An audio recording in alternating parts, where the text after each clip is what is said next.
Hello, Kaushalya बोला तानी। नमस्कार समधिन जी। कैसन समधिन? केकर समधिन? तहार मनहूस बेटी के कदम पड़ते ही हमार बेटा के खा गईली।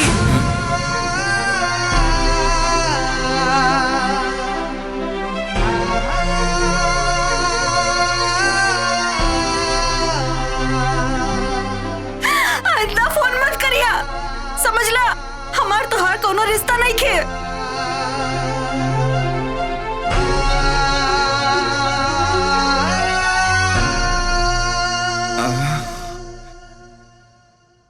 आई देखा ना कितना बढ़िया झुमका बन के आइल बा।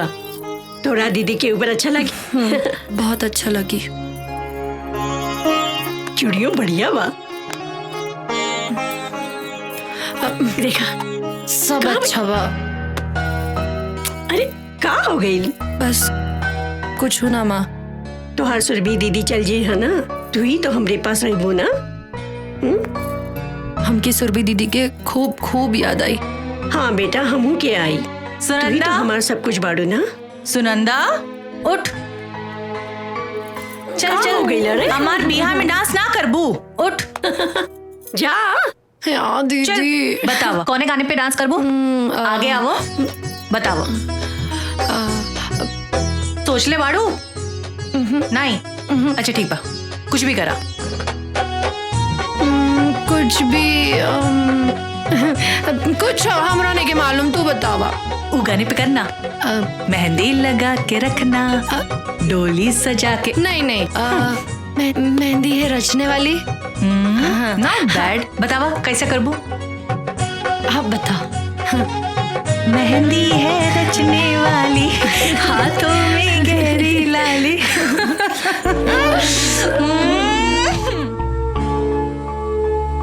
अरे नहीं नहीं, सुनंदा सुनंदा सुनंदा, रुक रुक रुक रुक। अरे अरे भगवान सुनंदा, तो चीचू काका करिए। बदतमीजी नहीं नहीं नहीं नहीं नहीं नहीं, अरे अरे अरे ए दीदी। हाँ इला प्रेम जीजू के फोन आइल बा। उनका फोन? प्रेम जी का? हाँ हमार खातिर? हाँ।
अरे बाप रे बाप, आज तक जमीन आसमान एक हो जाई। आज तक सुनंदा बहुत गुस्सा में हुई रे बाप। ये सब करे के चक्कर में टाइम के पते नहीं के चलल। चल भाग बेटा आशुतोष।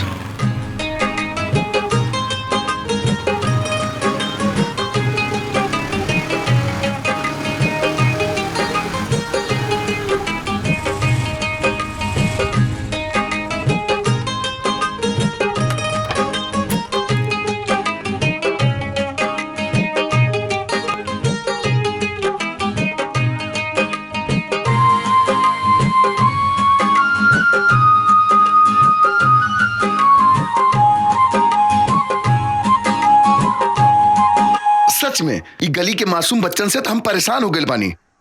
हमारा अपन कोनो पर्सनल लाइफ बाकी ना। अरे सोशल लाइफ के मतलब ये थोड़े ना होला कि आदमी अपना पर्सनल लाइफ भूल जाए। आज से ये सब कुछ बंद। अब से हमारी जिंदगी में सिर्फ सुनंदा। ओए जा रुक जा, सच कहा तारा, आज से सब कुछ बंद। अब से सुनंदा एवा तोहार खातिर इंतजार ना करी है। बिल्कुल मत करिया, हम तोहरा के इंतजार करे के मौका ही ना दे। पक्का वादा करता नहीं। अब तू ही बतावा, केहू अपना जिंदगी के, अपना खुशी के, अपना सच्चा प्यार के केहू इंतजार करवावे लगा। तोहार जिंदगी, प्यार, खुशी ई सब ऊ बेसहारा मासूम बच्चा बारे। हमार का, हम तो बटले बानी टाइम पास करे खातिर। ई कैसन बात करता रो सुनंदा, तू अपना प्यार के इतना छोटा बना देबू हम कबू ना सोचले रहनी।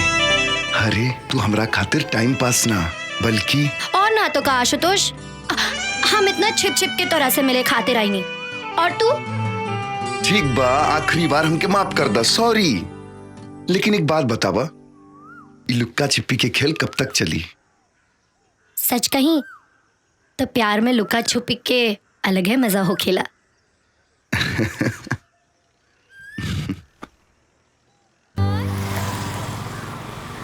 देखो आशुतोष, इस बार तो तुमको मैंने बख्श दिया, अगली बार ऐसा किया तो छोड़ूंगी नहीं।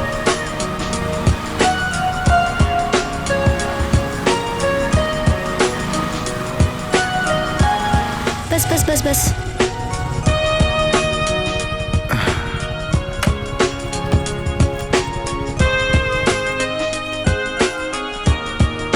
सच कहीं सुनंदा तो तोहरा के छोड़ के जाए के मन न कर रहल बा। अच्छा? लेकिन हमार तो ऐसा कुछ मन न करल बा। तो कोनो ऐसा उपाय करा कि तोहार मन भी ऐसने करे। बड़ा मुश्किल में तोहार जान फंस गइल बा। प्यार करे कि इतना बड़ा सजा, बेचारा। हमार जान निकल रहल बा, तोहरा के मजाक सूझ रहल बा। हटा। सच में चल जाए बा? हाँ। कबो ना मिलवा? ऐसा तो हम ना कहानी। हम तो बल्कि ये कह रहल बानी कि हर समय हर पल हम तोहरे साथ रहल चाहता नहीं। कब तक ही छुप छुपा के मिलल जाए? तब बतावा, हम अपना अम्मा और बाबूजी के लेके तोहरा घरे कब आई? कोनो फायदा नहीं खे। काहे? घर में बड़ बहन के होते छोट बहन की शादी, समाज का कही। और सुरभि दीदी के शादी के चिंता लेकर हमार बाबूजी बहुत चिंता में बाड़े। हैसन का परेशानी आ रहल बा तोहरा दीदी के शादी में। अब का बताई आशुतोष, केहू के दहेज चाहिए तो केहू के सुंदर लड़की। सच बताई तो इस संसार में संस्कार के तो कोनो कीमतें नहीं खे। स्कूल के एक मास्टर अपना दोनों बेटी के संस्कार के अलावा कुछ न दे सकेलन। ऐसा मत कहा सुनंदा, ई धरती पे कोनो कीमती चीज बा तो वह संस्कार। एगो इंसान के पहचान ओकर संस्कार से ही होखेला। अगर हम तुहार बात मान ली तो तू ही बतावा, काहे सुरभि दीदी के शादी में इतना प्रॉब्लम्स आ रहल बा? दीदी के मन में एक डर बैठ गइल बा, बाबूजी के रात के नींद उड़ गइल, और माँ, हमार अम्मा तो कुछ आपन बीमारी तो कुछ दीदी की शादी की चिंता से अंदर ही अंदर घुट रहल बानी। हम तोहार और तोहरे घर के परेशानी समझ रहल बानी। ऊपर वाला पे भरोसा रखा, सब ठीक हो जाए। अब चलो जल्दी से मुस्कुरा दा, न तो हमू दिन भर परेशान रहब। चला ठीक बा, हम चल रहल बानी। तू अपन ख्याल रखा। ठीक बा, कल परीक्षा के बाद जरूर मिलिया। By by. बाय।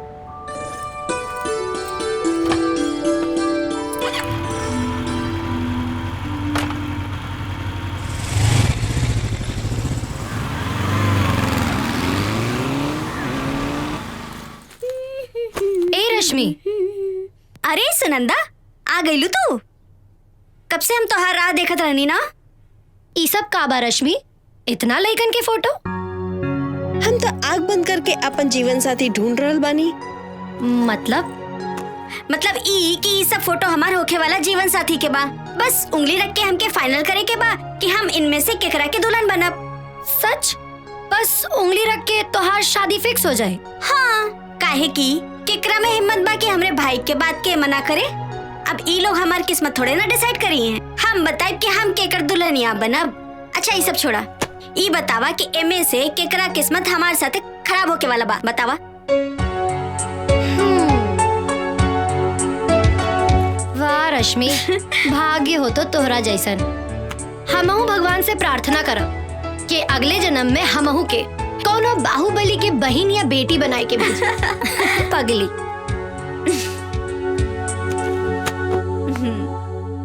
ई बतावा सुनंदा, आशुतोष कैसन बना?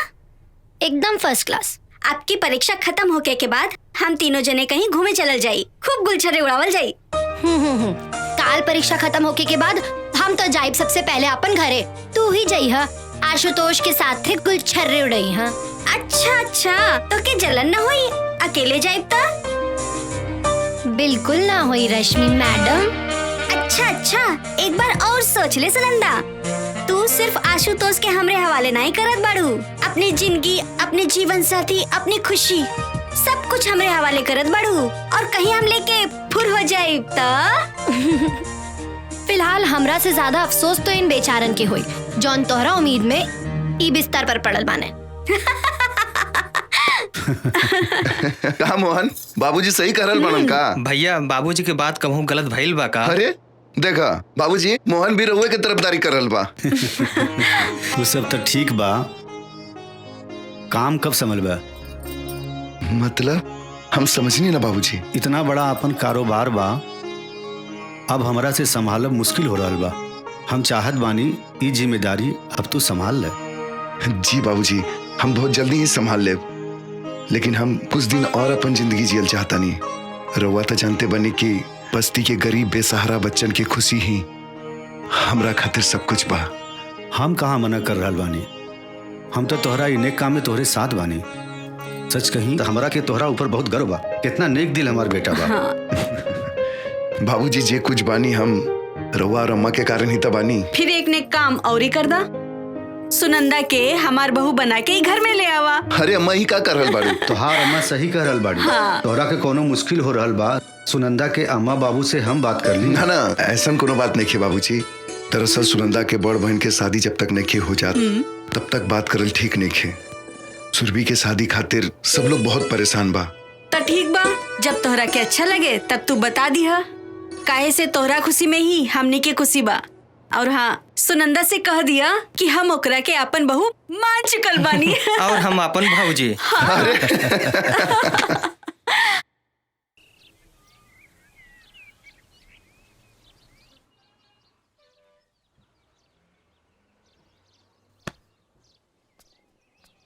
हाँ गेलू, इतना देरी कहाँ रह गेल रहलू? अरे ऊ जौन बस्ती में तू बच्चा लोगन की मदद करता, हाँ? वहाँ हम मिठाई बांट के आवतानी। अच्छा, तो हमार मुंह मीठा कैसे हुई?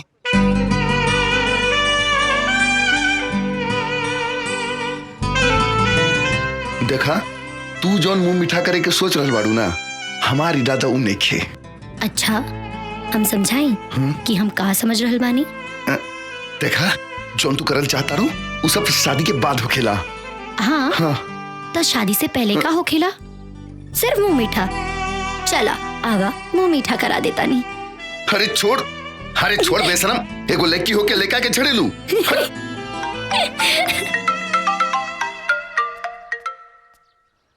हाँ माँ, प्रणाम। खुश रह बिटिया, खुश रह।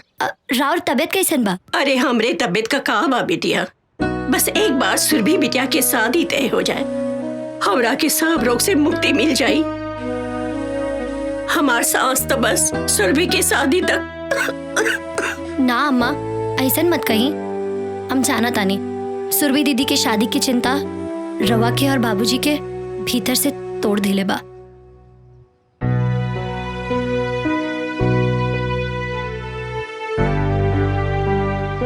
अच्छा सुना, आज ना सुरभि के देखे खातिर लड़का और उनकर अम्मा आ रहल बानी।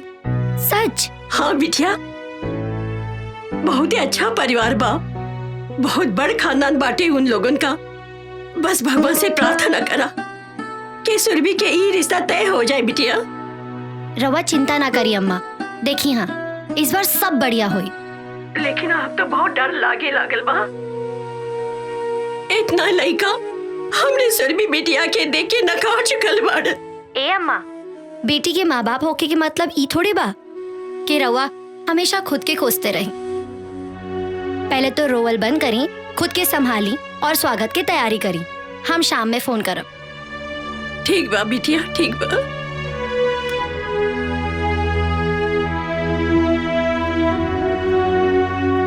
कमाल बा। अम्मा के तो बड़का बड़का ज्ञान देते रहलू कि बेटी के माई बाप होके के मतलब ई थोड़े ना होके। आशुतोष, तू ना समझ रहल बाड़ा। हमार बाबूजी के ई हालत बा कि उनकरा के सुरभि दीदी के खातिर कौनो लइका मिल जाए। टूट चुकल बाड़े हमार बाबूजी बिल्कुल। हे सुनंदा, अगर तू ऐसे हिम्मत हार जेबू तो कैसे काम चली? अच्छा सुना, अगर तुहार दीदी के रिश्ता तय हो गेल तो हमरा के का देबू? अरे हम सच कर रहल बानी, तुहार दीदी के रिश्ता तय हो जाई और ये आशुतोष के भविष्यवाणी बा। अब बतावा दक्षिणा में का मिली? अगर ऐसा हो गई तो जौन मांगबा ऊ दे दे। पक्का? चला चला।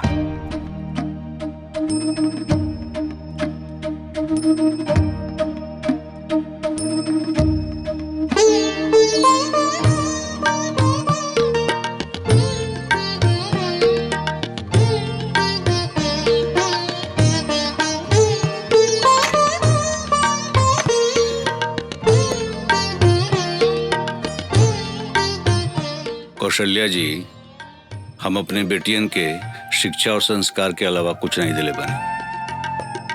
एक स्कूल मास्टर एकरे अलावा और दे भी का सकेला। भाई साहब, शिक्षा और संस्कार सबसे बड़ा दौलत होखेला। हम तो सुरभि बिटिया के एक के नजर में देखते ही पसंद कर लेनी।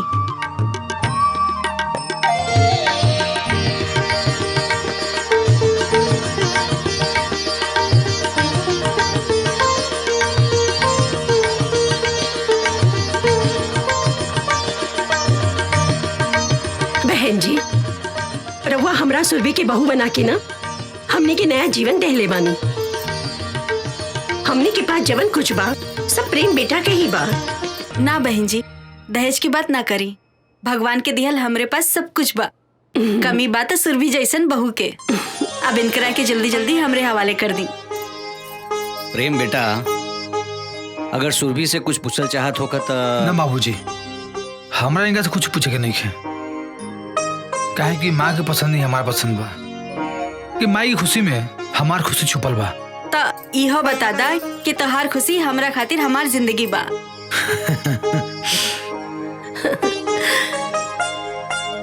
भाई साहब, प्रेम ही हमार सब कुछ बाड़े। हम इतना विश्वास दिला देता नहीं आपके कि सुरभि के हम बहू ना अपन बेटी बना के रखब, कोनो परेशानी ना होई। बहन जी, हमरा के पूरा विश्वास बा कि हमार सुरभि बिटिया रवा लोगन के कोनो तकलीफ ना होके दी है। अरे रवा लोग मुंह मीठा करी ना। मुंह मीठा करे के हक तो पहला लड़का और लड़की के बा। प्रेम बेटा, मुंह मीठा करावा सुरभि के। अरे वहाँ रुआ भी ना। अरे शर्मावा मत, जमाने के हिसाब से हम कुछ चेंज हो गइल बानी। कराई मुंह मीठा कराई।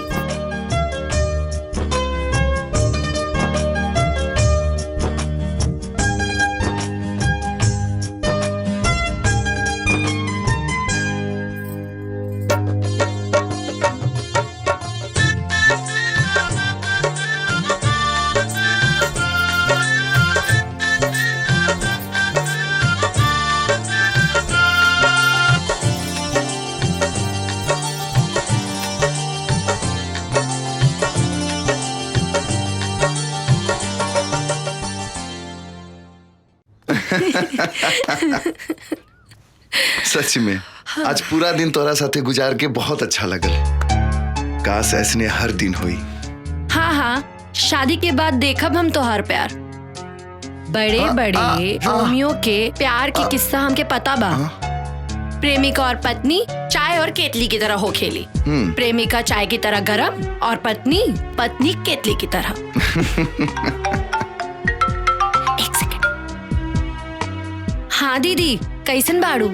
सुनंदा, हमार तोहार साथ बस अब कुछ ही दिन के बा। काहे दीदी ऐसन काहे कह रहल बाड़ू? अरे बाबा, हम विदा होके प्रेम जी के घर चल जाए तो तोहरे साथे कैसे रहब? विदा होके प्रेम के घर? अच्छा, अब मतलब प्रेम के साथ? हाँ सुनंदा, प्रेम जी और उनकर अम्मा मतलब हमार होके वाली सासू माँ बहुत अच्छे लोग बड़। सच? अच्छा ये सब छोड़ा, ये बतावा कैसन बाड़े हमार प्रेम जीजा जी? और पहले तो एक काम करा, हमके फटाफट उनके फोटो व्हाट्सएप कर दा। नहीं, उनकर दर्शन तो यहाँ आवे की बाद ही हुई। ना दीदी ऐसा मत करो ना प्लीज। अरे पगली, पहले हमरा के तो जी भर के देख लेवे दे। अच्छा तो ई बात बा, चला ठीक बा, मौका दे दे तानी, लेकिन हमरा आए के बाद कोनो मौका ना मिली। मंजूर? मंजूर। अब जल्दी से भाग के यहाँ आ जा, हमरा के तोहरा से बहुत बात करे के बा। हाँ दीदी। अच्छा ये बतावा, हमार जीजा जी कौन शहर के गुंडा बाड़े? जहाँ तू अभी रह के पढ़ाई करल बाड़ू। का बात करल बाड़ू? तब तो फिर हम यहाँ उनसे मिलकर आपन परिचय खुद दे दे। अच्छा अब हम रख रल बानी। काहे इतना जल्दी क्यों? अरे पगली, तोहार जीजा जी के जी भर के देख तो लेवे दे हमरा के। ठीक बा दीदी, रखा तानी। अब हमार सर पूरा करा। ठीक बा, मांगा जे मांगे के बा। रहदा रही सही समय पे हम अपने आप मांग ले। चला आज हम तोहार मुंह मीठा कराई। काहे? तू काहे? खुशी के बात तो हमरा खातिर बा, तो हम करवाई। अरे बुड़बक, तू समझत नहीं खू। जब तोहार बहन के रिश्ता तय हो गई, मतलब हमनी के रास्ता क्लियर हो गई।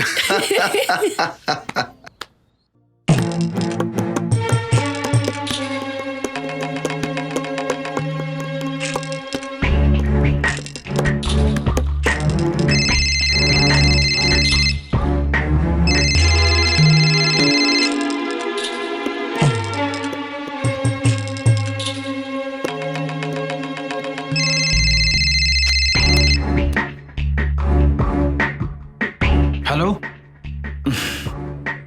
प्रेम बाबू, 10 लाख रुपया चाहिए। का? कौना बात की? तुहरे जान के कीमत के। इतना सारा बिजनेस, इतना सारा कंपनी के मालिक, तुहरे खातिर तो 10 लाख तुहरे हाथ के मिलवा। बात तो तू सही कहला, लेकिन तुरा ऐसा आदमी के हम 10 लाख तो दूर, बल्कि 10 रुपया देवल पसंद ना करब। आइंदा फोन मत करिया। चलो फोन रखा। फोन तो हम रखते, लेकिन तोरा के एकर बहुत बड़ा कीमत चुकाओ के पड़ी। सुना, तू ये से भी पहले हमका फोन कर ले रहा, लेकिन का मिलल? हमारा फैसला आज भी वही बा, भी वही बा।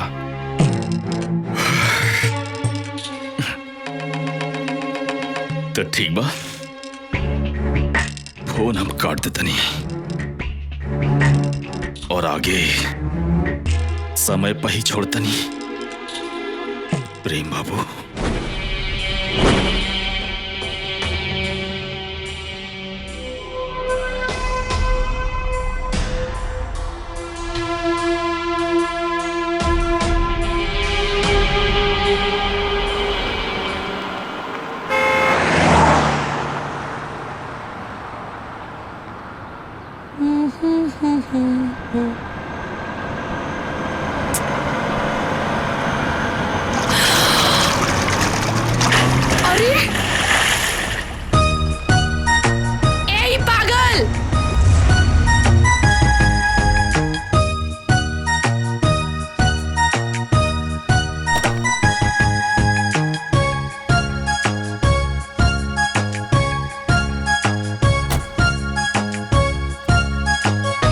सॉरी, हमरा के माफ कर दी।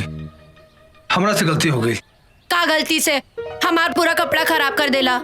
देखी, बुरा मैं एक बात कही, गाड़ी में हमरा पानी की बोतल रखल बा, कहीं तो रउआ रही किचन में साफ कर देत पानी। रहे दिए नाटक, रवा जैसे आदमी के हम अच्छे से जाने ली। देखी मैडम, रउआ जैसे सुतता नहीं, हम वैसे बिल्कुल ना है। देखी, अच्छा ये बताई, रउआ कहाँ जाए के बा? कहीं तो रउआ के छोड़ देते पानी। कोनो जरूरत नहीं है, हम चल जाए। ठीक है मैडम। It's okay, it's ठीक है मैडम। ऑटो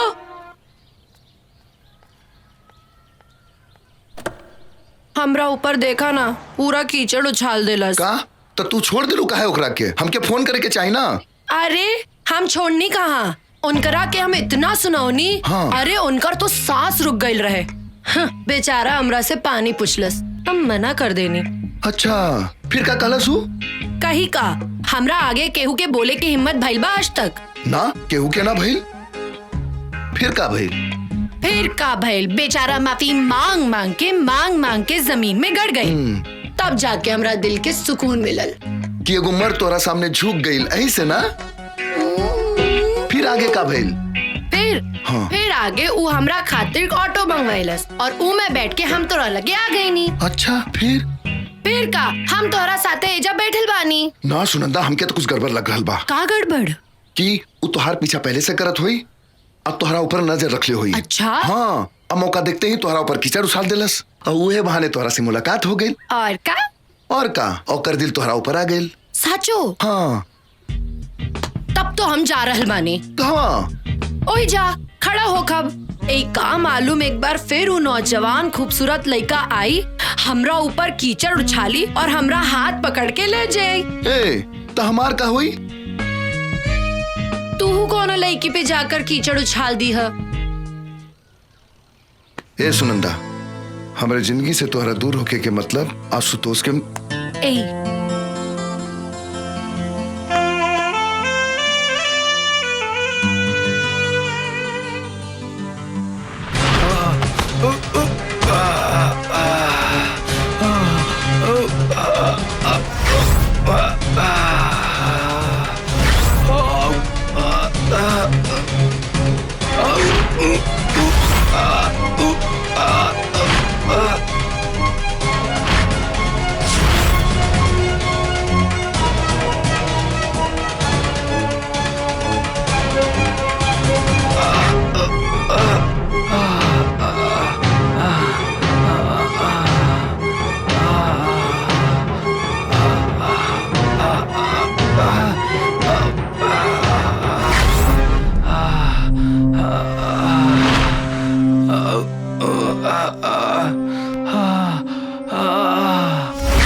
दर्द होता ना?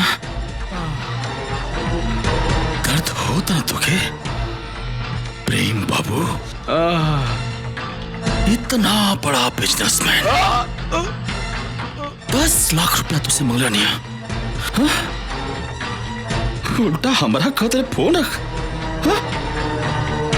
फोन रख बोलते हमरा की।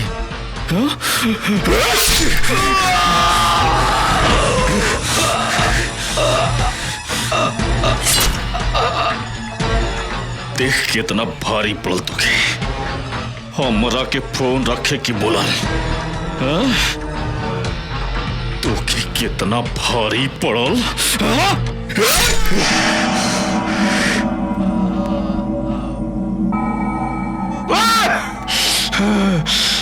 अपने आप के मत सुन था, धोखा से बाहर करके तू बात थोड़ा जिंदगी पर कुत्ता।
सुनंदा सुनंदा का भेल तो के का हमरा बचला सुनंदा बचला अरे का भेल तो के हमरा बचला के ऊ हमरो भी मार दी के मार दी तो के हमरा बचला अरे सुनंदा कुछ बताइबो हमके ऊ सुनंदा जे उनकरा के हमरा के भी मार दी अरे के मार दी तो के कुछ बताइबो हमके अरे काहे परेशान बाड़ू सुनंदा सुनंदा अरे अबे आशुतोष के कॉल करत है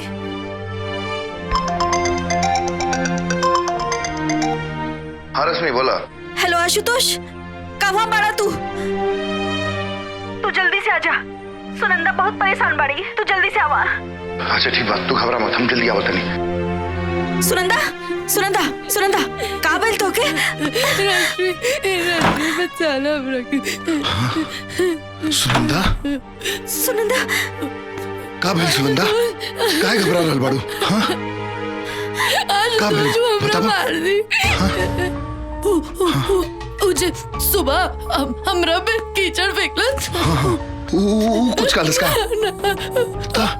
हमरा आगे के सामने उनकर आके एक बदमाश मार देना और सबूत का मिटावे खातिर हमरो मार दी। कुछ ना होई तोरा हम तोरा साथ बानी सुनंदा अपना आप के संभाला कुछ ना होई कुछ ना होई।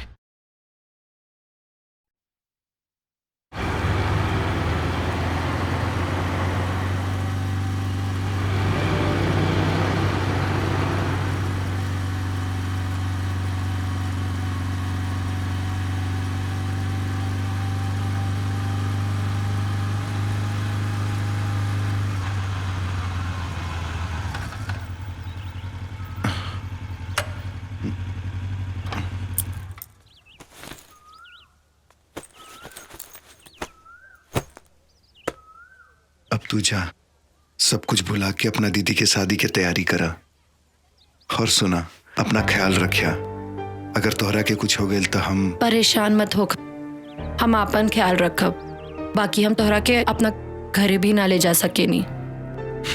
अरे ये सब फालतू बात के बारे में मत सोचा वैसे भी तोहरा दीदी के शादी के बाद अम्मा बाबूजी तोहरा घरे आई हैं बस इस शुभ घड़ी के खूब बढ़िया से एंजॉय करा। एक बात के ध्यान रखिया अपना तरफ से केहू के भी शिकायत के मौका मत दिया। ठीक बा हम खूब एंजॉय करब और शादी के हर एक पल के जिए के कोशिश करब बस अब खुश। ठीक बा हम चला तनिया। ठीक है संभल के जाइए। हाँ।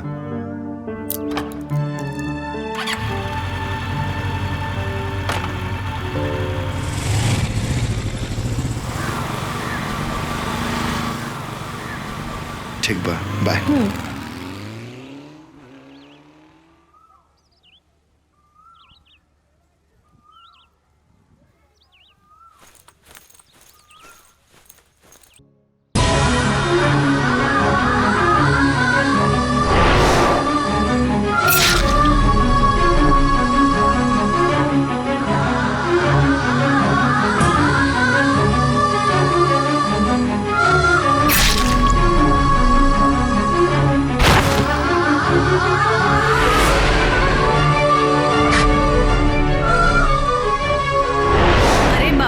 हम विदा होके प्रेम जी के घर चल जाए तो तोहरे साथी कैसे रहा? विदा होके प्रेम के घर? अब अच्छा अब मतलब प्रेम के साथ? हाँ सुनंदा प्रेम जी और उनकर अम्मा मतलब हमार होके वाली सासू माँ बहुत अच्छे लोग बड़।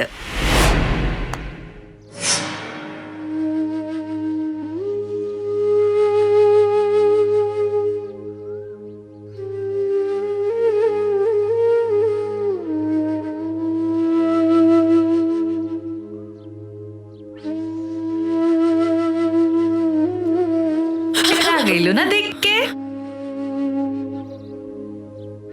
हाँ दीदी हमके तो विश्वास नहीं के होत। कबो कबो तो हमरो विश्वास नहीं के होखत कि प्रेम जी जैसन। अच्छा बतावा कैसे लगला तोहर जीजा जी?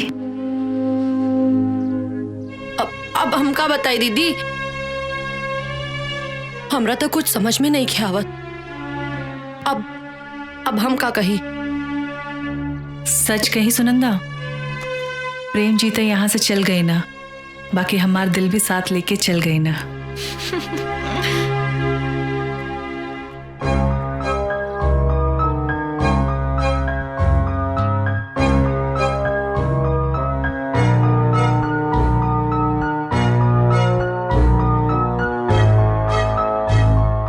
प्रभु, ई का हो गई?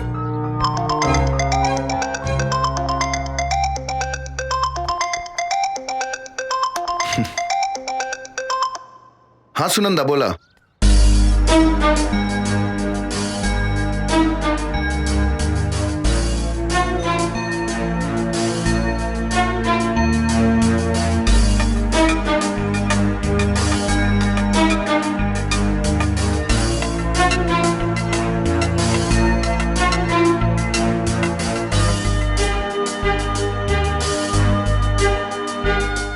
बात अपना दीदी के बतौलू हो कि ना?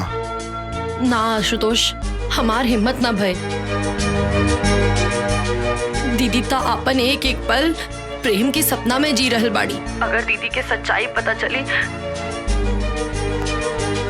अच्छा आशुतोष, हमके एक बात नहीं के समझ आवत कि इतना सब कुछ हो गई, लेकिन अब तक प्रेम के घर से कोनो खबर ना आयल। हम का कहता नहीं? अगर हो सके तो तू एक काम करबा, जाके मालूम करा कि सच का बा। शायद हम जे देखनी हा वो गलत होके। भगवान करे कि गलत हो। हम अभी प्रेम के घर जाके सच के पता लगावे की कोशिश करता नहीं। तू उनका घर के पता भेजा जल्दी। हाँ हाँ ठीक बा।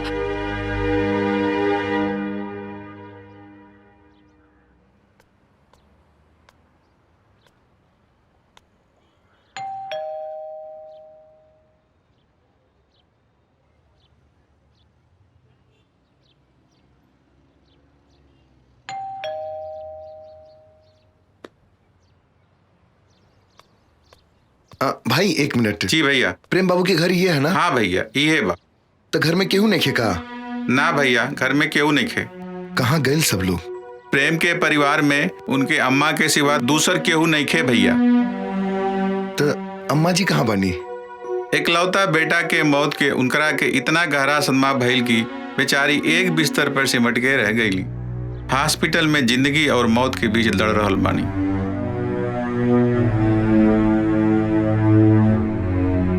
ठीक बा, धन्यवाद।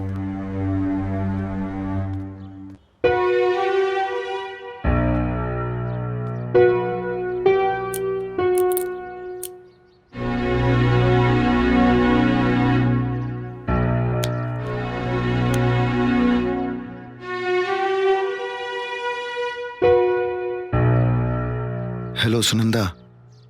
हेलो। हम प्रेम के घर गए रहनी।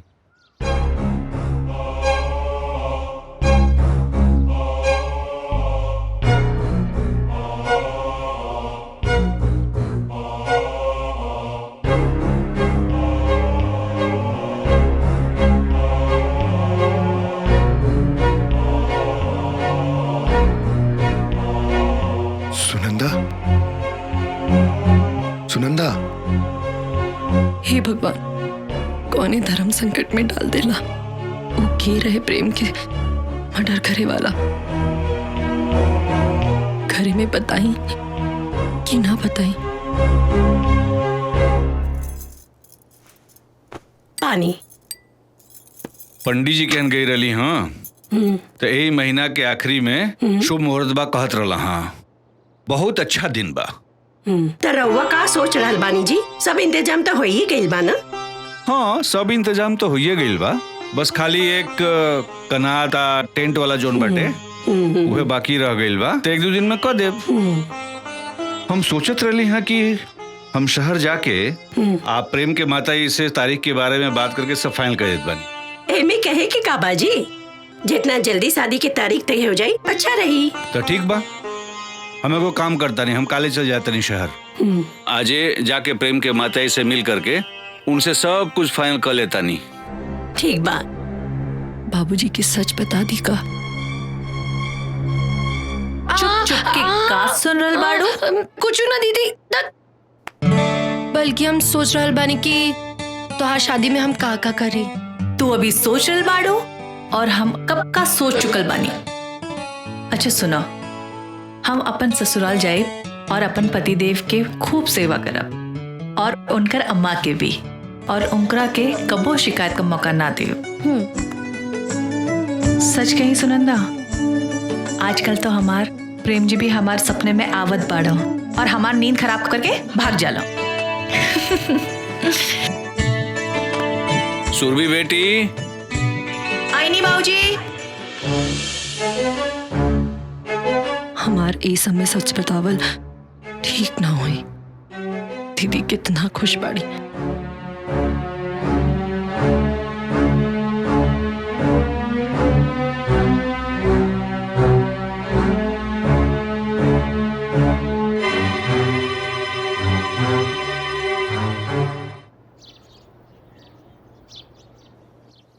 मालती, ए मालती, अरे तनी हम जाता नहीं प्रेम के हैं, तनी सब शादी के बात वार सब तनी तय करके आ जाई। लेकिन रउआ दही शक्कर खा के जाए। अच्छा दही खा के निकला सुबह केला। चला खा लेता नहीं।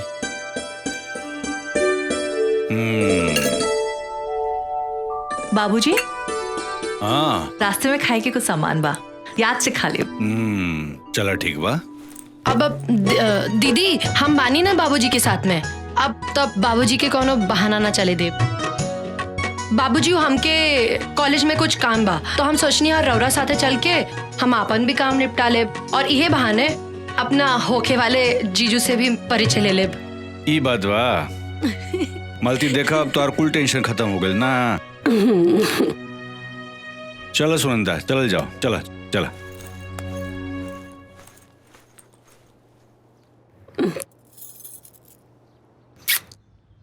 आशुतोष हमार घर के बर्बाद होके से बचा ला। कल बाबूजी प्रेम के घर शादी फाइनल करे जात बाड़न। अगर बाबूजी वहां पहुंच गए तो प्रेम के सारा सच बाबूजी के मालूम पड़ जाए और सच जानकर हमारा अम्मा मर जाई हैं। सुरभि दीदी तो वो तो टूट जाई हैं। हमार घर बर्बाद हो जाए। आशुतोष हमार बाबूजी के प्रेम के घर जाए से रोक ला, प्लीज रोक ला। हम तो हारी एहसान कबू ना भूल पाई। रोक ला आशुतोष, रोक ला। एक तरफ प्रेम के सच बा तो दूसरी तरफ सुनंदा के हमरा ऊपर विश्वास। क्यों हम उनकर बाबूजी के प्रेम के घर जैसे रोक ले।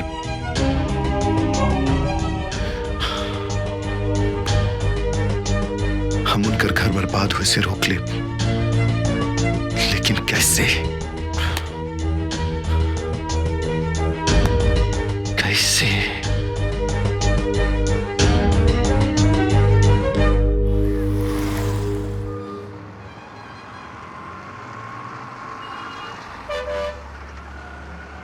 बाबूजी हमरा बहुत भूख लागल बा।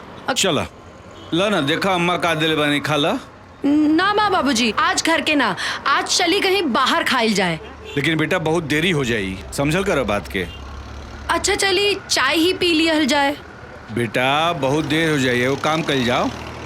प्रेम के घरे चले के उनका अम्मा जो चाय वाय बना के दिया वो पी लिया। ठीक बना? ठीक बा। हाँ चला। हे भगवान, चला आ गई।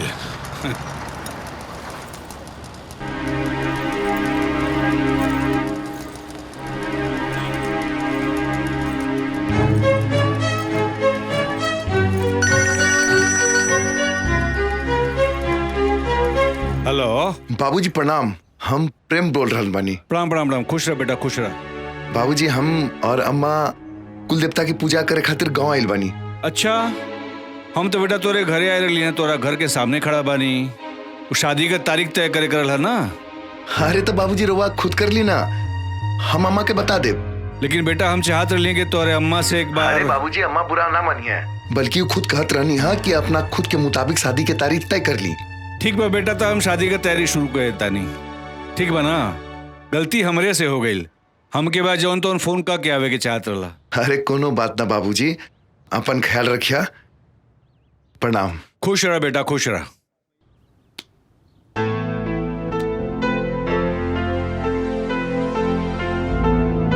का भइल बाबूजी? प्रेम और उनकर अम्मा जौन बा तौन कुल देवी का पूजा करे खातिर गाँव में गईला। अच्छा हाँ देखा दड़ू केहू के बगैर जौन बा तौन बंगला कितना सुना लगत बा। हाँ बाबूजी। आप प्रेम के शादी के बाद जौन बा तौन तारीख उहे तय कैला हाँ जौन हम चाहत रहली हैं। ई तो बहुत बढ़िया बात बा बाबूजी। तो चलो ठीक बा, चलो चल जाओ। बाबूजी आप जाई, ऊ का बा ना कॉलेज के काम। अच्छा, तो ऊ करके हम काल आ जाए। ठीक बा ठीक बा बाबूजी। चलो भाई चलो चलो। और हाँ चलो जाओ। बाबूजी, हाँ याद से लंच कर लिया और मेडिसिन ले लिया। ठीक बा ठीक बा ठीक बा ठीक। चलो चलो भाई चलो चलो चलो बेटा। थैंक गॉड बचा लिया।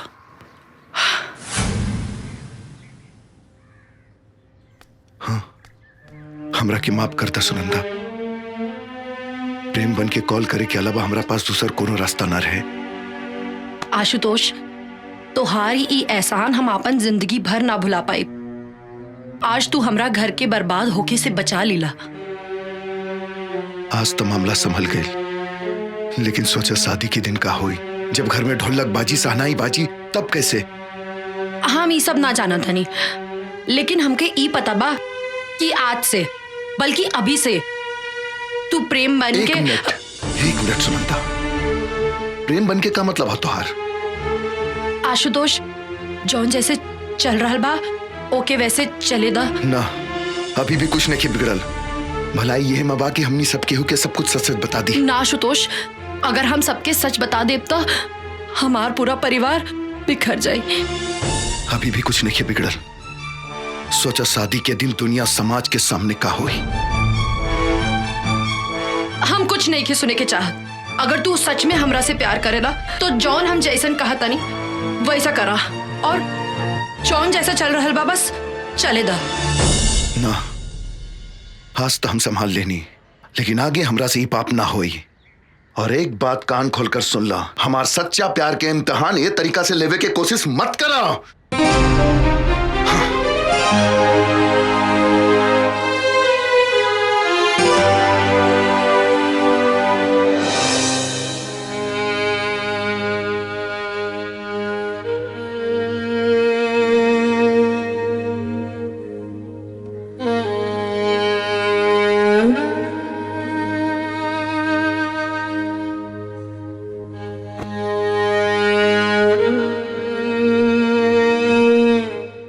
ये साड़ी तोरे पे बहुत सुंदर लगी। और हाँ, ससुराल में जाइए ना तो केहू कुछो बोली जवाब मत दिए। हाँ? पहले पहल सब बोलेला, बाद में सब ठीक हो जाला। बाबूजी, हम पानी लेके आवत आनी। ए बेटी यही ले ले जा। जी अम्मा। रख दिए।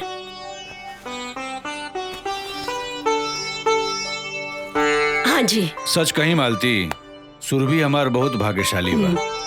इतना बढ़िया लड़का बहुत पुण्य से मिलेला। अच्छा, ऐसा का कह देली जमाई बाबूजी? अरे करिहा का, तारीख तय करे गई रही। हाँ तो का कहला के रुए तय कर दी तारीख। हाँ। हाँ। अच्छा। हाँ। और ही का कहलन जमाई बाबू और संबंध जी? कहिया का तारीख तय हो गई। सुरभि, का भइल बिटिया? कुछ नहीं अम्मा, आ रहल बानी। अच्छा, और ही कुछ ना बोले नहीं है संबंध जी? अरे समधन जी से मुलाकात हुई तब न कुछ कही। हाँ। रवा जमाई बापू घरे गई तो रहली ना? बाबूजी पानी पी ले दो, सब कुछ इत्मीनान से हम बताओ तानी।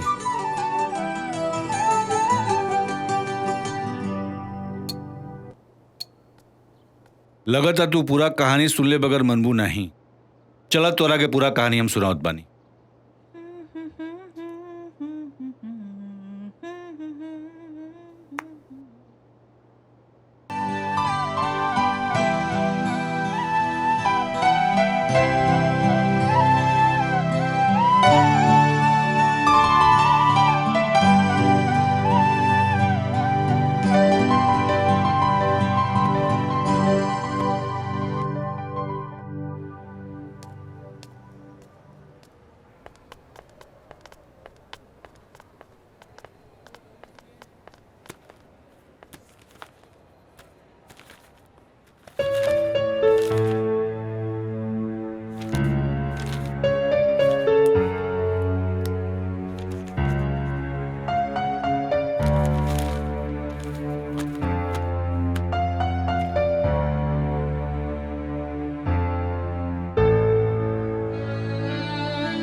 सिस्टर, बीपी पल्स तो ठीक है? जी। फर्स्ट चेक द बीपी। जी। बीपी चेक कर लेना और टाइम टाइम से दवा देते जाना, ठीक है? और उसकी रिपोर्ट हमें बता देना। ओके सर। ओके। अभी रउआ के आराम करे के जरूरत बा। एकरा खातिर करी बेटी, मर गई होती तो ठीक रहुए। ऐसा ना कहीं बेटी, मोबाइल मिली का? हमरा एगो बहुत जरूरी फोन करे के बा। चार्ज में लगैले बानी, लेके आवत बानी।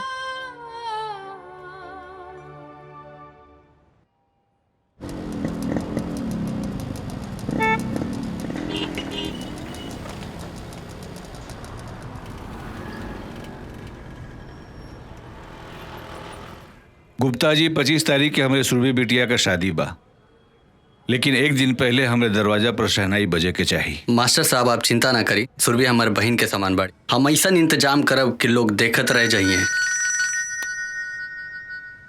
एक मिनट रुक जाए। हेलो, कौशल्या बोला तानी। नमस्कार समधिन जी। कैसन समधिन?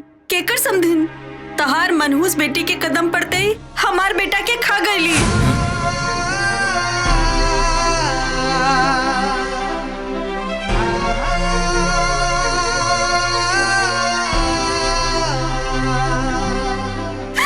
इतना फोन मत करिया, समझला? हमार तोहार कोनो रिश्ता नहीं खे।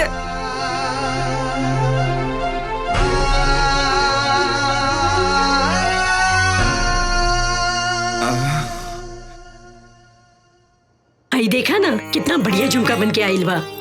तोरा दीदी के ऊपर अच्छा लगी? बहुत अच्छा लगी। चूड़ियों बढ़िया बा।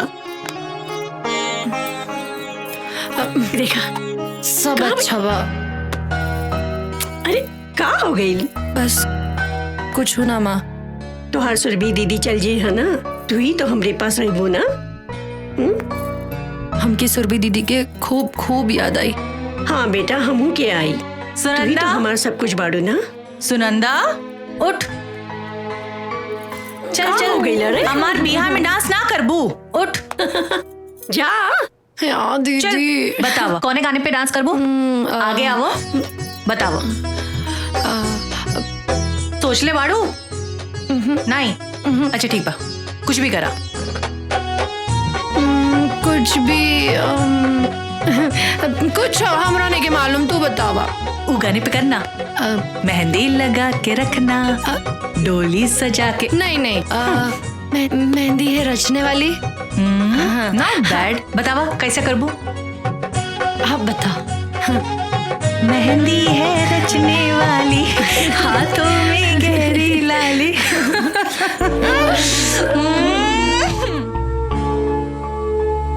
अरे नहीं नहीं, सुनंदा सुनंदा सुनंदा, रुक रुक रुक रुक। अरे अरे भगवान सुनंदा, तो चीचू काका करिए। बदतमीजी नहीं नहीं नहीं नहीं नहीं। अरे अरे अरे ए दीदी। हाँ इला प्रेम जीजू के फोन आइल बा। उनका फोन? प्रेम जी का? हाँ। हमार खातिर? हाँ।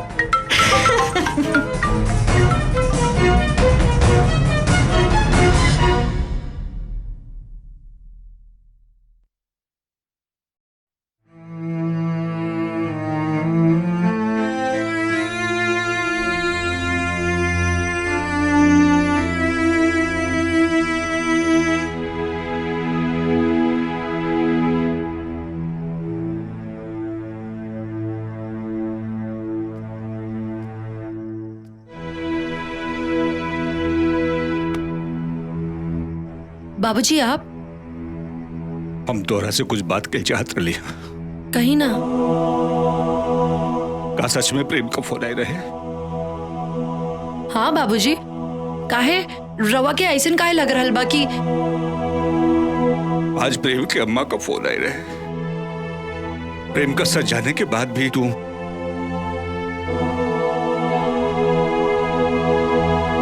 हमकी माफ करती बाबूजी, लेकिन हम का करती?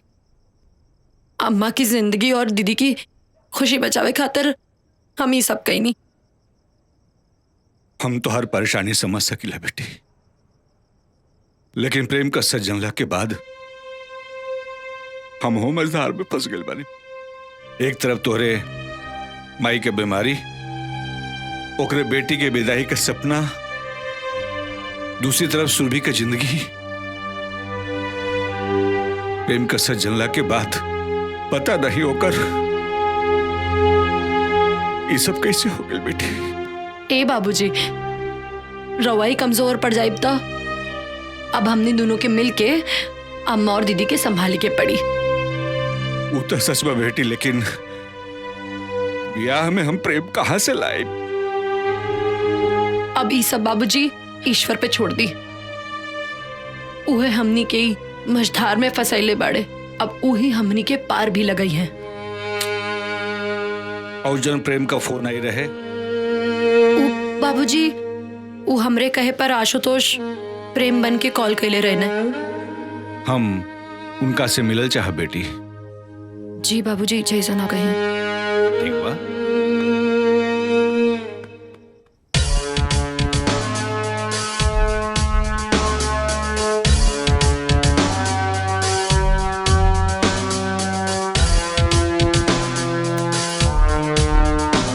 सर, एगो सुनंदा नाम की लड़की के आईडी मिलल बा।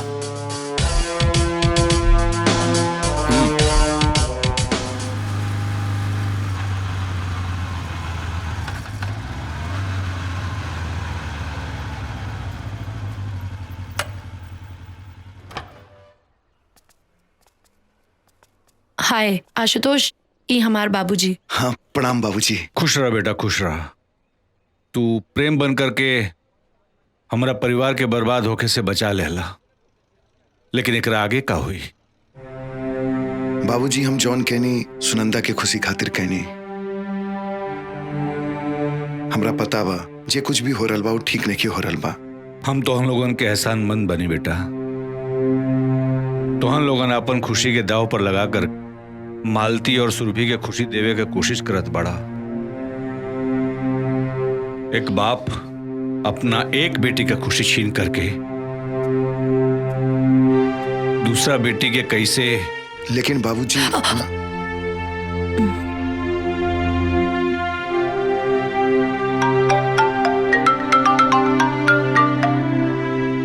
हेलो, हम पुलिस इंस्पेक्टर रवि बोल रहा बनी। प्रेम वर्मा मर्डर केस में रउआ से कुछ जानकारी लेवे के बा। प्रेम मर्डर केस? लेकिन हमरा के कुछ नहीं के मालूम। सबूत बा हमरे पास। पूरा छानबीन के बाद हम रउआ के फोन कर रहल बनी। घटना के टाइम रउआ होई जा रहनी, ई बात सही बा कि ना? हाँ, लेकिन हम घबराए के कोनो जरूरत नहीं के।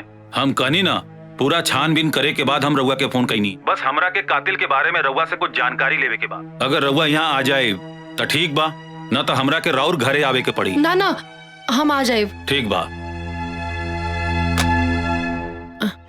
बाबूजी, हाँ, एकरा से पहले कि पुलिस यहाँ आ जाए और सबके सामने आ जाए, हमरा के जाए के पड़ी पुलिस स्टेशन। लेकिन बेटा बाबूजी रउआ तनिको चिंता ना करी, हम बानी इनकरा साथे, इनकरा के कुछ ना होई। सुनंदा तू चला। हाँ, आओ। बाय पापा।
का भइल बाबूजी? रवा बहुत परेशान लग रहल बानी। अरे प्रेम का दोस्त आयल बानो शादी में मदद करे खातिर। का? प्रेम के दोस्त? हाँ। लेकिन प्रेम था और ई कौन प्रेम के दोस्त था? कहीं आशुतोष तो नहीं भेजले बाना? अरे ना बाबूजी, आशुतोष तो हमरा साथे रहे। ए बाबूजी, और रवा तो जाना तानी, आशुतोष कुछ ऐसन करी तो हमरा के बताइए जरूर। रवा टेंशन न ली, हम जाके देखा तानी, ठीक बा?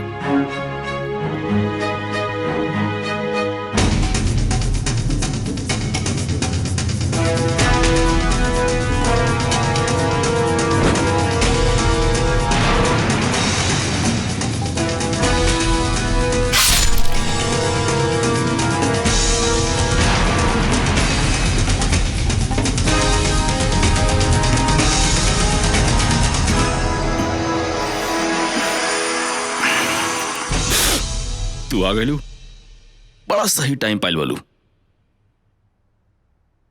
हम तो मुंह मीठा कवल बनी, तू कला। तू एजा परेशान मत होगा, अभी हम शादी तक बने जा, आराम से मिल बैठ के बात कर ले जाई। सुनंदा तू आ गई लो। ई पुष्कर जी हैं, तोहार जीजा जी प्रेम जी के दोस्त।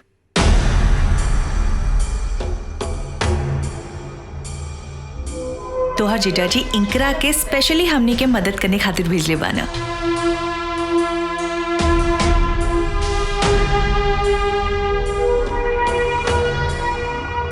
बड़ा खुश नसीब बने जा आप लोग, जौन प्रेम जैसन आप लोगों को दामाद मिला। लाखों में एक बा हमार दोस्त। अरे खड़ा क्या बनी, आई बैठी, साथ में नाश्ता कर लिया। हाँ सुनंदा बैठा।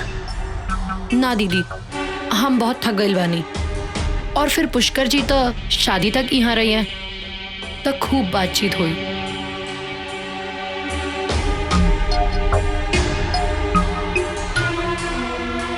ले ही जी।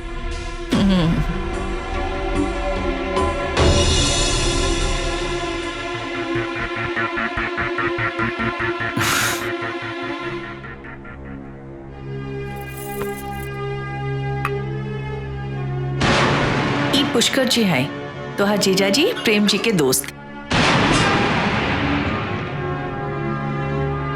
अरे सुनंदा बिटिया, पुष्कर जी से का बात भइल है? हाँ माँ, खूब बात भइल। प्रेम जीजा के खूब तारीफ करत रहे। हाँ ता दामाद जी तारीफ करे के लायक बटले बाना। आज के जमाना में इतना सुंदर केहू होला का? सही कह रहल बालू मलती, लेकिन तई जा करके उनका के चाय वाय फाल चाल पूछ ले। तू देखा जमात एक भी नाराज हो जाए चल ली, लेकिन दमाद का दोस्त नाराज नहीं होके के चाहिए। ई कुल तो रुआ के ध्यान रखे के चाहिए, कहीं कुछ ऊंच नीच हो गई तो खाए पिए का ध्यान तोहरा न रखे के चाहिए, हम ही कुल ध्यान रखब। देखी बड़ी मुश्किल से सुरभि बिटिया के इतना अच्छा रिश्ता मिलल बा। अरे हम तो उम्मीदें छोड़ देले रहली, लेकिन ये घर में फिर से खुशी के दिन आइल बा। अब हम कौनो, सब कुछ तो हम ही करीला ना, फिर भी तू ही ध्यान रखा, तू ही ध्यान रखा तो ठीक बा, हम ही कुल ध्यान रखब।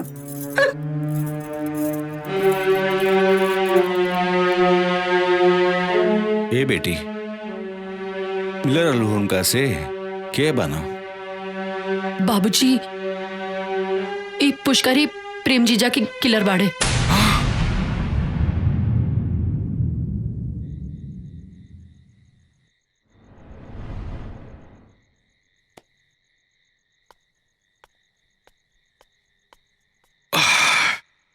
अकेले कहाँ बैठे बालू? यहाँ आवे के पीछे तोहार मकसद का बा? प्यासा कुएं के पास क्यों जाता है? मतलब हमरा सब कुछ पता बा। देखा ना तुहार अम्मा बाबूजी शादी का सपना देखा तलो और तुहार बहन सुरभि तो सब ख्वाब बन रहा बिया।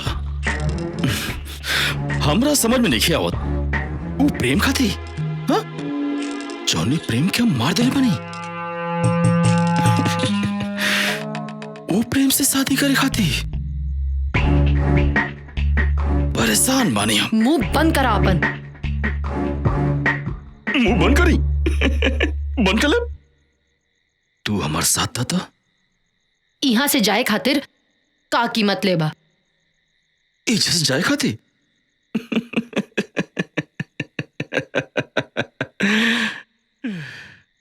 बड़ा सोच समझ के आयल बनी हम। जब तू पुलिस स्टेशन में हमारे खिलाफ कंप्लेंट के लिए बोलो वो पुलिस से बचे खाती। ऐसे बढ़िया जगह तो हमरा की कहीं और ना मिली। अच्छा ये बतावा प्रेम की काहे मार दिला? बस 10 लाख रुपए खाते कई बार मांगनी उसे ना बोल रस। हमारा गुस्सा आ गई दिमाग हमारा ठनक गई। मार देनी बहुत आसान बाना। जाना तारा एक प्रेम की मौत से कितना घर कितनी जिंदगी दांव पे लग गई बा। इस सब से हमरा कोनो मतलब नहीं है। और हाँ हमरे जैसे आदमी के इस शोभा भी ना दिला।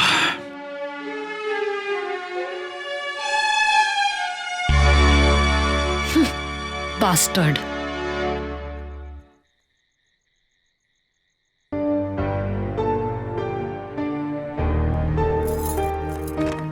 प्रणाम पप्पा जी, प्रणाम बुआ जी। प्रणाम। सुनंदा हमनी के पहचान लो ना? तू सुरभि बाड़ू ना? कैसे पहचान तू लोग? देखा बुआ जी भी हमनी के नहीं पहचानत का बुआ जी?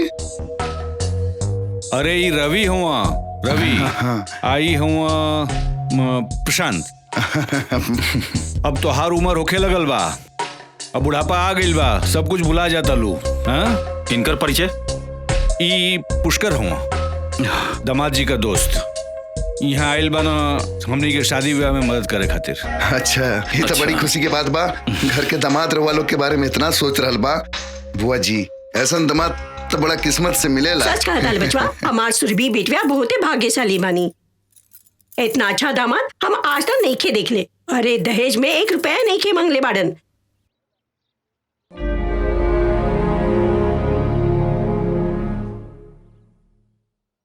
अरे सुरभि बिटिया ये हम लोग के चाय वाय पिएबू हैं? जा तन चाय वाय लेकर के आवा। जी बाबूजी। खाली चाय से काम ना चली। अरे कुछ नाश्ता वास्ता भी बना देल जाए। हाँ बुआ जी बहुत कस के भूख लागल बा। ठीक बा बचवा तू लोग जा बेटा हमने की कुल बना के लेके आवता नहीं जा। चलो बेटा। जी बढ़िया बनाई है।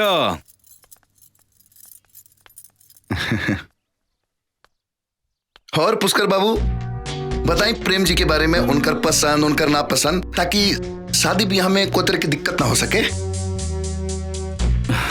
रउआ लो आई गल बनी तो जल्दी का बा। आप लोग चाय पानी पी हम आओ तनी।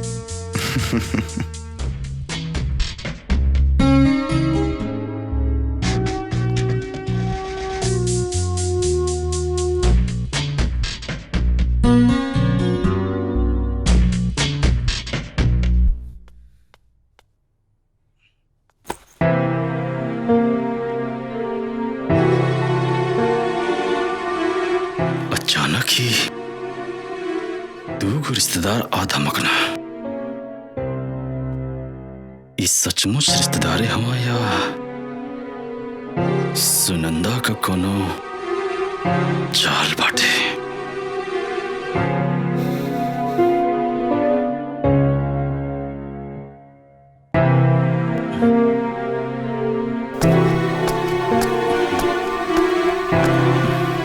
पुष्कर जी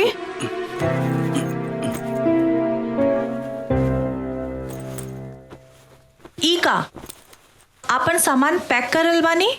सुरभि हम जाता नहीं तोहरे यहाँ रिश्तेदार लोग आइल बाटे यही से हमार रहल यहाँ ठीक नहीं है। अरे नहीं प्रेम जी स्पेशली रउआ के ई काम खातिर भेजले बानी ना?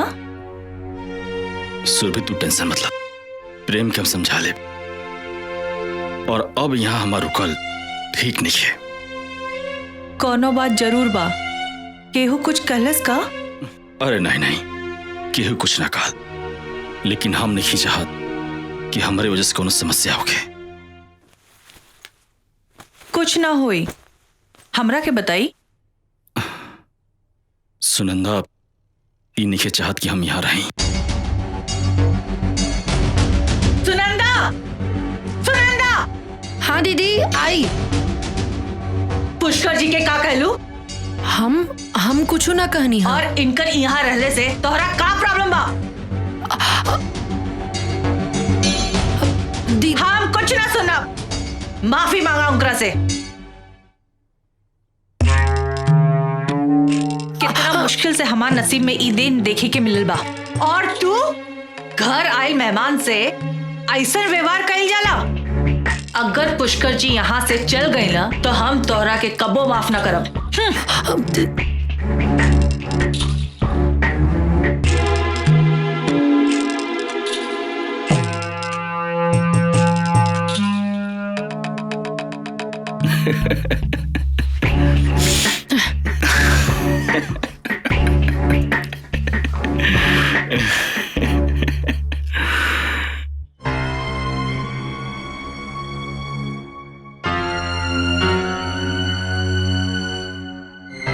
इंस्पेक्टर साहब, हमरा सुरभि या सुनंदा के जिंदगी खतरा में बा। पता नहीं पुष्कर कौने खतरनाक इरादा से यहाँ आयल बा। ओकर जिंदगी बचा ले इंस्पेक्टर साहब। रउआ हाथ मत जोड़ी, हम विश्वास दिला रहल बानी कि सुरभि और सुनंदा के कुछ न होके देव। और रहल बात प्रेम के सच्चाई के, तो ई कहल बड़ा मुश्किल बा कि जे दिन मालती जी और सुरभि के सच पता चली वो दिन का हुई। चिंता तो यह बात के है इंस्पेक्टर साहब, बार बार कोनो अनहोनी के आशंका हमनी के सच बतावे से रोक रहल बा। लेकिन कब तक आशुतोष? एक ना एक दिन मालती जी और सुरभि के पता तो चलबे न करी। लागत है कि हमनी के अभी पुष्कर के ऊपर फोकस करे के चाहिए। एक तरफ सुनंदा के जान खतरा में है और दूसर तरफ सुरभि। सबूत मिटावे खातिर सुनंदा के जान भी ले सकेला। ना आशुतोष, हमारा रहते ऐसा ना होई। हम मानता इंस्पेक्टर साहब, लेकिन जनता नहीं वो पुष्कर जौन बा तो सुरभि के सुनंदा के खिलाफ भड़का रहल बा। दोनों बहन के बीच में दीवार खड़ा कर रहल बा। तो करे दी, ओकरा के अपना मकसद में कामयाब होके दी, और दोनों बहन के दुश्मनी उनकरा के उलझा के रखी, बुझली? और उनकरा के ऐसा लगे के चाहिए कि वो अपने मकसद में कामयाब हो रहल बने। लेकिन इस सबसे हमनी का फायदा होई आशुतोष? उनकर ध्यान सुनंदा और सुरभि के बीच दीवार खड़ा करे में लागल रही, और हमनी के उनकरा खिलाफ जाल बिछावे में लागल रहा। बाकी एकर खबर उनकरा के ना चले। तो इंस्पेक्टर साहब, आप ये बताइए आपका आगे का क्या प्लानिंग बा? पुलिस के टीम टेंट वाला और हलवाई बन के कबो एजा आ सकेला। बस रउआ लोग के बड़ा इत्मीनान और कायदे से काम लेवे के पड़ी उनकरा से, और पुष्कर के शक न होके। ठीक बा, जैसन रउआ चाहता नहीं वैसने होई। गुड। ली चाय पी। का रउआ भी वजीर बादशाह में उलझा रहेला? वजीर बादशाह में ना उलझल रहिला, हम अपना बेटा आशुतोष के बारे में उलझल रहिला। तो हमरा के बता दी, हम ओकरा से मौका देख के उलझल रहा। हमरा के मालूम बा कि हमरा चाल पे वो कौन चाल चली है, हमरा कौन बात पे वो तकरार करी है। ई शतरंज के बिसात पर मोहरा ना, ई हमार आशुतोष बाणे। हमरा के तो हमेशा सुनंदा के माँ बाबूजी के चिंता लागल रहेला। बेटी का बाप इतना मजबूर रहेला? तू गलत कर रहल बाड़ू शांति। सदानंद जी से हम मिलल नहीं खे, लेकिन उनकरा बारे में हमरा के मालूम बा। बिटियन के पाल पोस के बड़ा करे वाला बाप कभी कमजोर नहीं हो सकेला। सच कहीं कमजोर हमनी के बानी जा। अपने बेटा के बारे में सोचत रहेली, बेटी के पाल पोस के बड़ा करब, ओकरा शादी बियाह करे का सौभाग्य सब कर के नहीं मिले। सच कर रहल बानी रउआ, कन्यादान के सौभाग्य किस्मत वाले माँ बाप के मिलेला।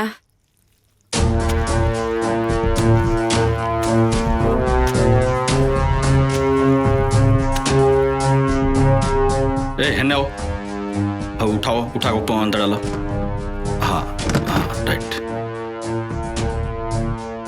चल ओके, साइड में साइड में साइड में।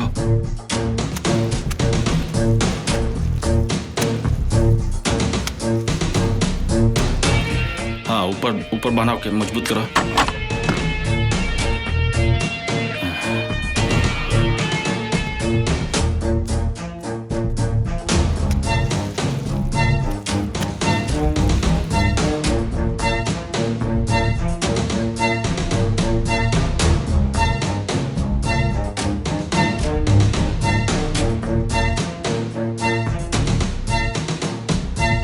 अरे पुष्कर बाबू, आई आई आई आई आई पुष्कर बाबू, आप आ गए भाई तो सामान का खाना वाना का लिस्ट बना देती तो बहुत बढ़िया रहत।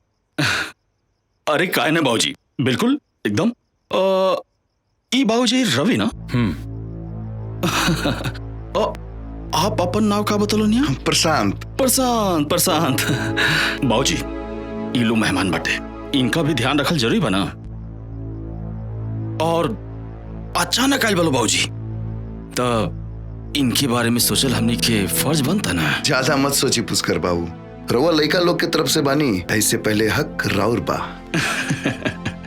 प्रशांत बाबू, ज्यादा हक के बात मत करी, हक के बात कम ना, महंगा पड़ी आप लोगों के। और रहल बात लिस्ट का, तो आज रात में बना दे और कल सुबह आप लोग दे दे। आप लोग कोनो प्रॉब्लम ना होगे तो।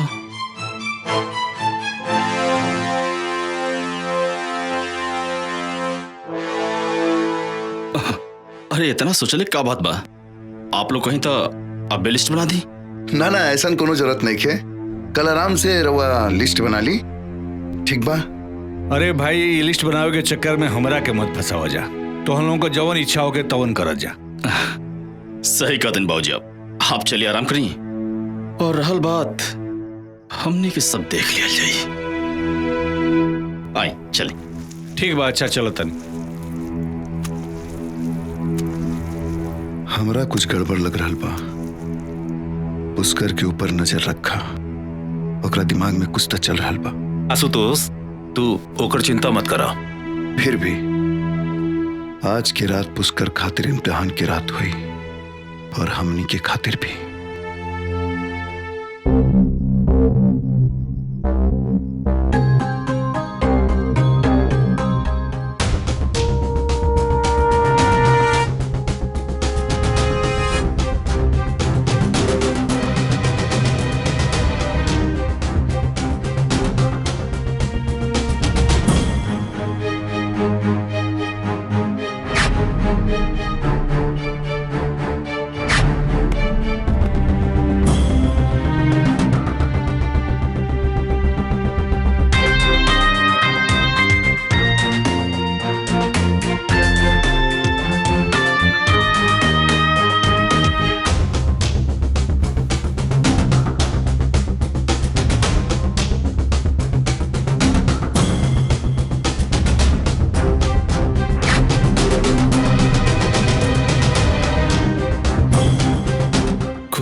कुछ गड़बड़ तो जरूर बाटे।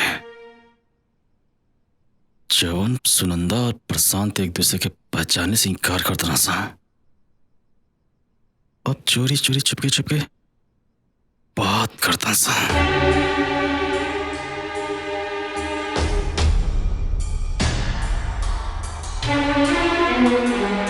आपन शक दूर करे खाते एक ही उपाय बा,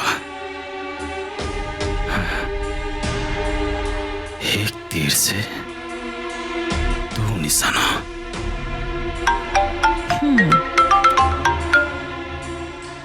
हेलो। आप? हाँ सुरभि, हम पुष्कर बोलते नहीं। जी पुष्कर जी, बोली। अरे जौन आपका प्रेम बा ना, वो आपसे मिले आइल बा। का प्रेम यहाँ हमरा से मिले आए बानी?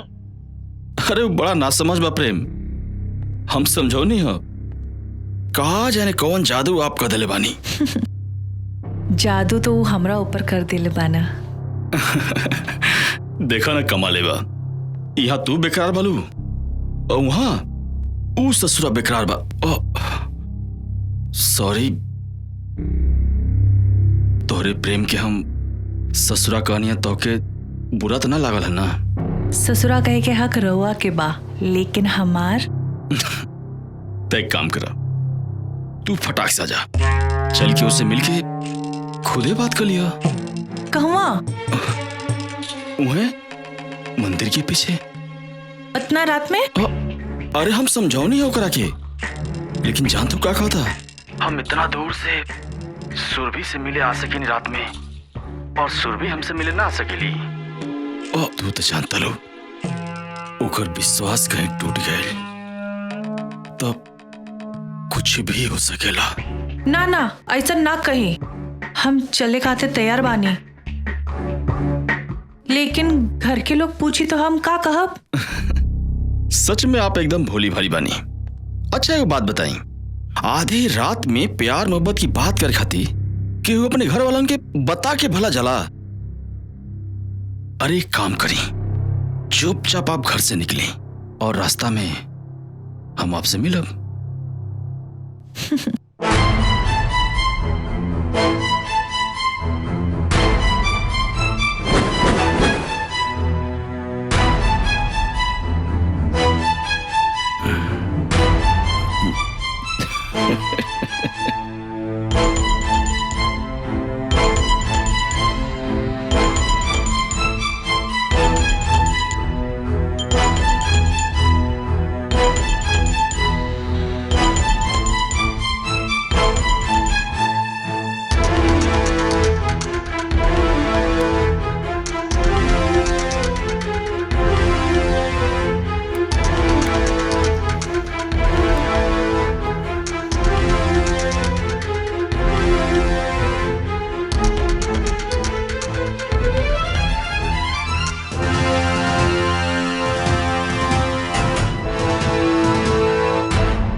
चलो।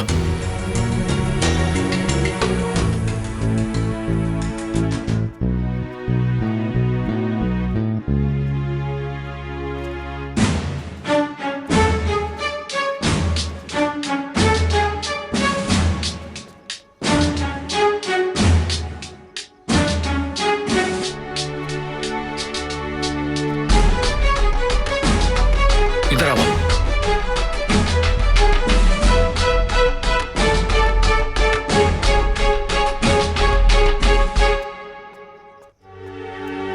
हमार शक सही निकला। पुलिस वाले यहाँ रिश्तेदारी कौन निभा निकाल, ये सब सुनंदा का चाल बटे। का सोचल बानी पुष्कर जी? और वो रवि के साथ है? कोई और हमरा के देख ले ही तो बहुत बदनामी हो जाई। चली लौट चली। घबरा मत, हमरा तो लगता ये सब सुनंदा कौन कौन चाल बटे, तो क्यों देखल नहीं के चाहत। हमरा के ऐसा लगता जब हम घर से बाहर निकलत रहनी तो वो हमरा के देख लेलस। सही कतल तू। सच बताई तो तुहार शादी होखत वो देखा लिखे चाहत। कल हम ओकरा से ये बात करे। ठीक बा, आओ चलो।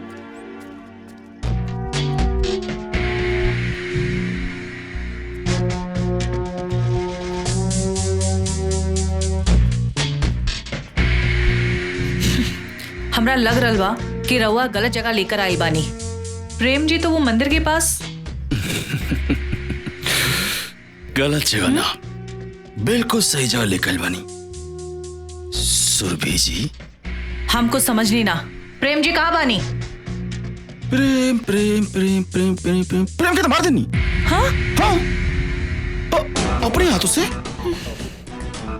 और तोरा नहीं यकीन ना तो अपने बहन से पूछ लो, और ओकरे भी बात पे यकीन ना होके ना तो अपने पिताजी सदानंद से पूछ लो। और रहल बात सुरभि से, जवन काम प्रेम करित ना अब वो काम हम करब।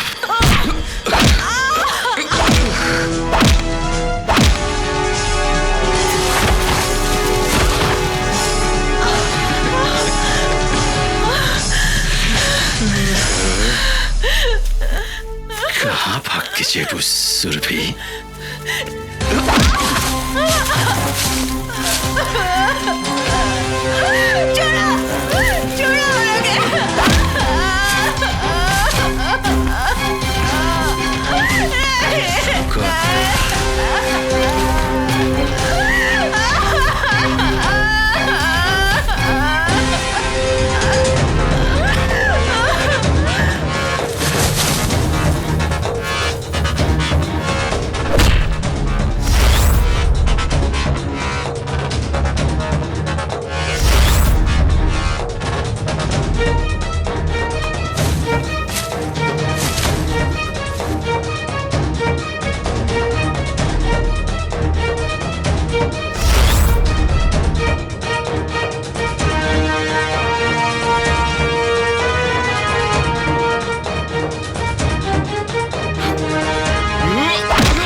छोड़ छोड़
सुरभि के कोनो बात के सदमा लगल बा। सदमा? कौना बात की सदमा डॉक्टर साहब? अरे उनका शादी हो गया वाला बा और ये बात के तरह रउआ लोगन के पता लगावे के पड़ी। उनकरा के दवाई से ज्यादा रउआ लोगन के प्यार और दुआ के जरूरत बा। उनकर ध्यान रखिए आप लोगिन। चलो तनी, प्रणाम प्रणाम। ए जी, अचानक ऐसा कहाँ हो गई? और पुष्कर बाबू देखा ही नहीं खदे, कहाँ बाड़े? सच्चाई रउआ के हम बतावता नहीं।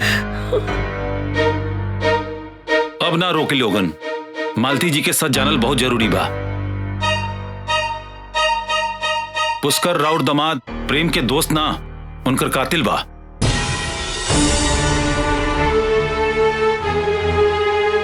राउर दमाद प्रेम तो मर चुकल बाणे। अम्मा, मलती संभाल अपना के, संभाल अपना के। मलती संभाल अपना के, मलती संभाल अपना के, संभाला संभाला। बाकी मालती जी रउआ चिंता ना करी।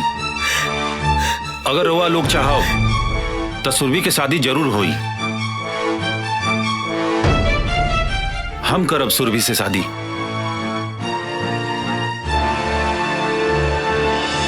ई घर से सुरभि की डोली जरूर उठी। बाकी फैसला रउआ लोगन के ऊपर बा।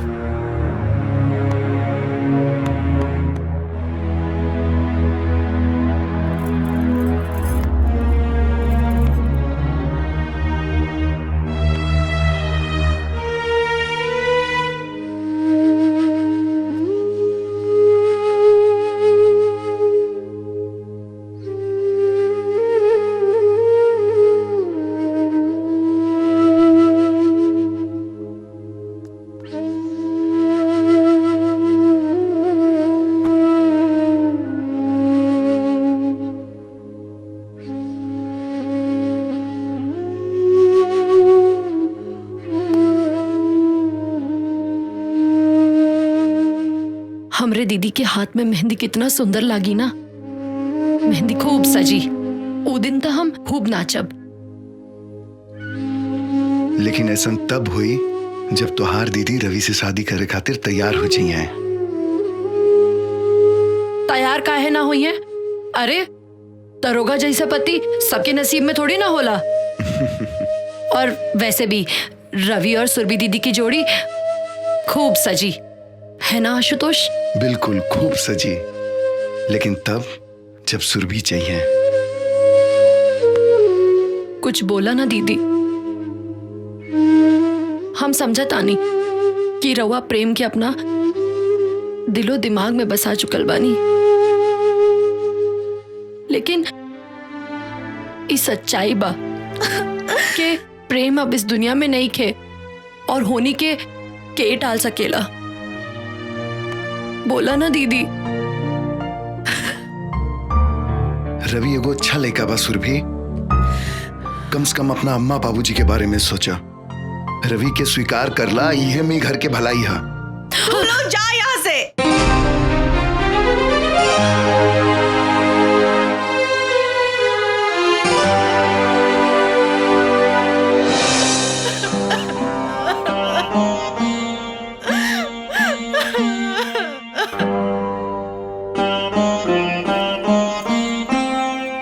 अच्छा, अब हमरा के जाए के पड़ी।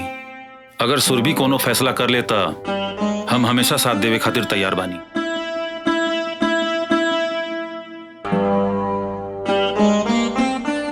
बेटा तुम्हारी एहसान हम जिंदगी भर ना भूल पाए। अरे ना बाबूजी, रघुआ ऐसा मत बोली। जिंदगी के कुछ फैसला तो ऊपर वाला ही करेला। लेकिन बेटा हमरा सुरभि के डोली जरूर विदा हुई। अगर सुरभि, अच्छा हम चलत बानी।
हाँ सुरभि, अब रोए के समय खत्म, मत रोआ।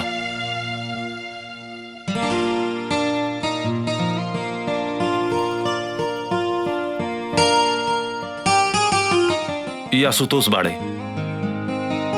अरे सुनंदा के अब तोहरा के जितना आशीर्वाद देवे का बानू इनकरा के दा। काहे के जाना तारू, तोरा घर के खुशी, तुम्हारी इज्जत और सुनंदा के प्यार और हमरे जिंदगी में नई खुशी सब इनकर देन बा। हम तो हर आसान कैसे हम जे कुछ भी कहनी सुनंदा के प्यार और खुशी खातिर कहनी। एक बहन के दूसरा बहन खातिर प्यार और त्याग देखकर इस समझ में आ गेल कि धरती पर सबसे खूबसूरत कुछ बा तो प्यार के डोर बा। एक इंसान के भीतर दूसरा इंसान खातिर अपनापन महसूस करावेला। तो सुनंदा के प्यार के खातिर एगो काम और कर दी। कल ई घर से एक डोली ना 2 डोली विदा होके के चाहिए। अगर रउआ तैयार बानी तो हम रवि जी के साथ।